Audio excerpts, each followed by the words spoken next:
this is Fernando from STVCNC, just giving you a quick walkthrough of one of our tables. Now all of our tables are made exactly the same, all the components are the same. The only thing that changes is the table size itself.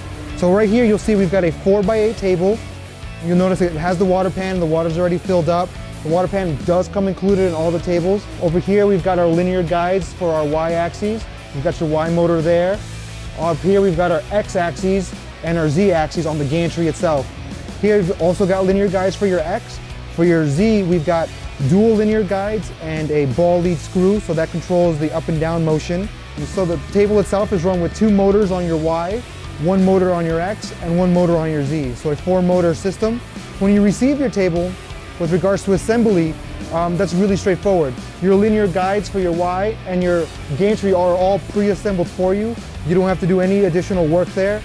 So once you receive your table, you mount up your frame, you bolt that up together, then you mount your linear guides, and then lastly you mount your gantry, and you're done. Typical assembly time is about 3 to 4 hours with 2 people. If you have any questions or if you'd like to place an order, you can always give us a call at 888-701-7101, or you can check out our website, stvcnc.com.